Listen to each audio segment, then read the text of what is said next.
Welcome back to the Thursday evening Cowboy Fashion Report. Today I've got on another mind-blowing pearl snap shirt. No, pearl snaps. This shade of white is called Drifting Mist.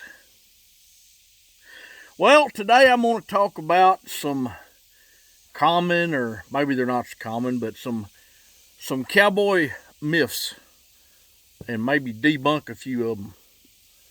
See how that goes. The first one I'm going to address is packing water to your horse with your hat. That's just a bunch of bullshit. Well, first of all, if you got a straw hat on, it'll all leak out to start with. But if you can access the water and put it in your hat, then there's no reason you can't lead your horse down there to the water and just let him drink it. But me and a good buddy of mine actually tried that one time when we was about 12 years old, and our horses were tired of the fence, and we filled our felt hats up with water and carried it to them, and they got so scared they broke the reins and ran home. We had to walk about 3 miles, so don't try that. The next one I want to address is that the horse is always the cowboy's best friend. Now, granted, sometimes a good son of a buck, maybe he could be your best friend, and I've thought a lot of good ones. But then again, there's been a bunch of times I just soon shoot one and butcher him out and eat him as keep riding him on some of them places. I just didn't have no choice. I guess it was better than walking. Anyway, they're not always your best friend, believe me. The next one is one I probably hate more than any of the rest of them, that you always, no matter what, handle cattle slow and easy. Well, yeah, you want them cattle to be handled as slow and easy as is possible. That's common sense. But if you're going to go try to gather some of these wild brush splitting son of a pooches, and you're going to go slow and easy, you're not even going to see them, much less gather them. So you've got to go the speed the cattle allow you to go. All right, I hate hearing on all the westerns the horses knickering all the damn time, especially when people's on them.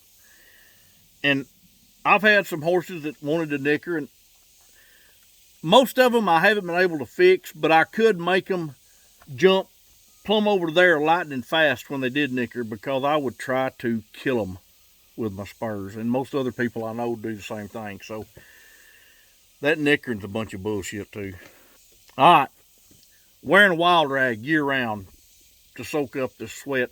You're going to sweat so bad, or I am, in the summertime wearing a damn wild rag. It's miserable. It'll be like you've just soaked it in water, but hot, nasty, stinking water. It's got to be a cold son of a pooch for me to wear a wild rag. All right, a big myth is that bikers and cowboys are automatically arch enemies. Well, from my personal experience, that's a crock of shit too.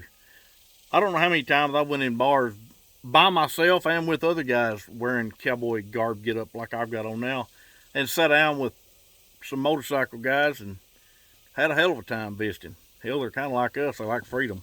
So it's been my opinion that nothing to that. Another big misconception is that we all smoke or dip. Now, I'll say that I have tried to get addicted to both smoking and dipping from the time I was probably 12 years old, but I just never could. The dipping always made me spit. And I smoked for 2 or 3 years, and I never could quit coughing. And never could get addicted to it, so I just quit that too. I think the one I hate the worst is when some of the ranch rodeo announcers try to commentate that wild cow milking is a common ranch job. Anybody that would get off a perfectly good horse, or even a sorry horse, when they've got a rope on their saddle, and run down there and try to mug a full-grown cow just for the hell of it, and I don't know about them.